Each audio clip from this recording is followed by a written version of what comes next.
Olá, vinhofóricos, tudo bem? E hoje vamos te ajudar a descobrir quando o seu vinho não vai muito bem, ou seja, os defeitos do vinho. Fiquem ligadinhos em nosso vídeo de hoje.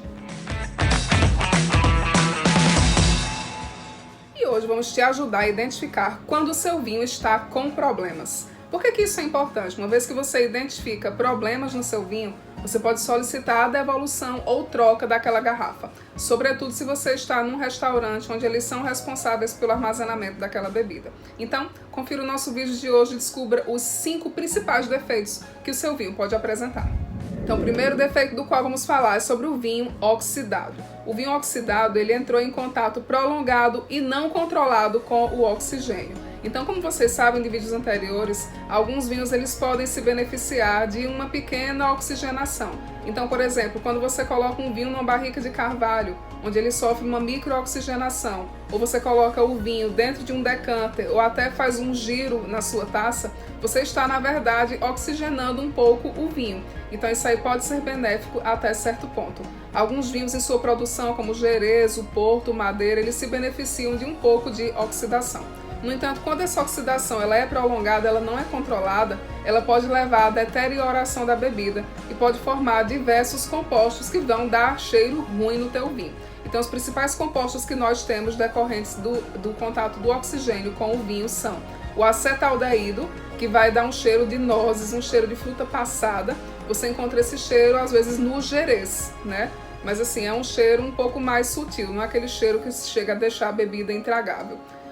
Outra substância que é formada é o ácido acético, que na verdade ela é formada por uma bactéria chamada Acetobacter, que em contato com o álcool, em presença de oxigênio, vai formar esse ácido acético. O ácido acético ele não tem um cheiro muito forte, você vai sentir mais no paladar, um gosto um pouquinho mais adocicado, mais acre. E se a oxidação se prolonga, esse ácido acético ele vai reagir com o álcool do seu vinho e ele vai formar outra substânciazinha chamada etilacetato. Então essa substância sim é que cheira muito mal e ela vai lembrar acetona e vinagre.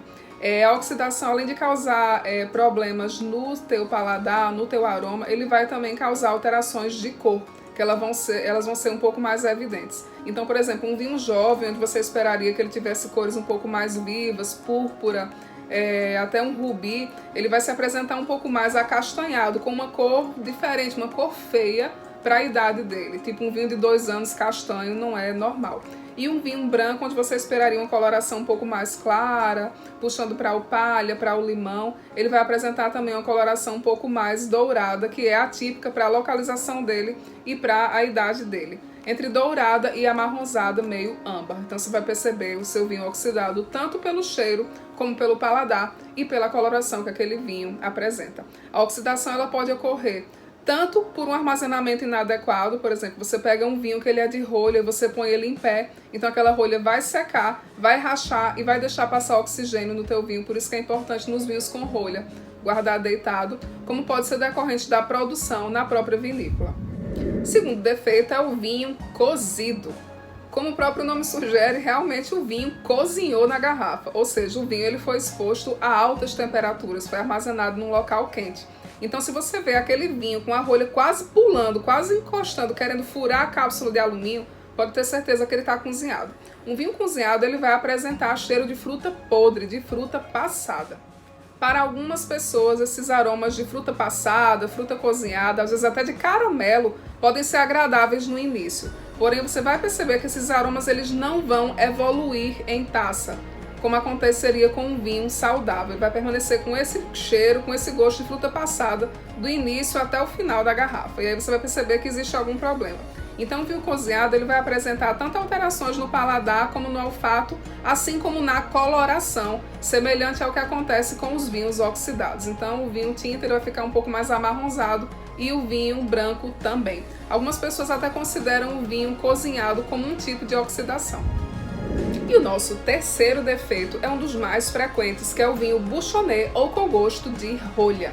O vinho bouchonné ou com gosto de rolha, ele vai lembrar aromas de papelão, cachorro molhado, mofo e bolor. Se você chegar a ingerir um vinho bouchonné, ele não vai fazer mal para a sua saúde, mas é um vinho completamente intragável, impossível de tomar. E quem é o responsável por esses aromas no vinho? O responsável pelo vinho Bouchonnet é a formação de um compostozinho chamado tricloroanisol. Como é que esse composto é formado? O tricloroanisol ele é formado pela interação de compostos fúngicos, dos fenóis presentes na madeira e do cloro utilizado em processos de desinfecção nas vinícolas. Essas substâncias fúngicas elas vêm de fungos livres em ambientes que se concentram sobretudo na rolha, barricas de carvalho e outras instalações da vinícola. Logo, não é porque o seu vinho tem tampa de rosca ou rolha sintética que ele não vai apresentar Bouchonnet. O cheiro do tricloroanisol ele pode ser imperceptível na rolha, por isso que eu acho perda de tempo você cheirar a rolha em busca de um Bouchonnet, uma vez que ele vai ser perceptível com certeza quando você cheirar o vinho. E nosso quarto defeito, vamos falar de uma levedura chamada Brettanomyces que pode contaminar o seu vinho, deixando ele com cheiro de pelo de cabra, suor de cavalo, estábulo e até de esparadrapo, por conta da produção de substâncias chamadas tetrahidropiridinas. Então, esses vinhos são contaminados com Brettanomyces quando são armazenados em caves não muito limpas ou podem ser encontrados até de maneira natural em peles de algumas uvas. O vinho ele fica mais sujeito à contaminação por Brettanomyces no final da fermentação e durante o seu amadurecimento em barricas. Os vinhos com baixo pH eles são menos susceptíveis à contaminação por Brettanomyces, que é o caso dos vinhos brancos, por isso que você raramente encontra esse cheiro num vinho branco. Vinhos armazenados em altas temperaturas também têm maior risco de contaminação por Brettanomyces. E por fim, o nosso quinto defeito, que é um vinho reduzido. O vinho reduzido é o contrário de um vinho oxidado. Enquanto o vinho oxidado recebeu muito oxigênio, o vinho reduzido não recebeu oxigênio na garrafa.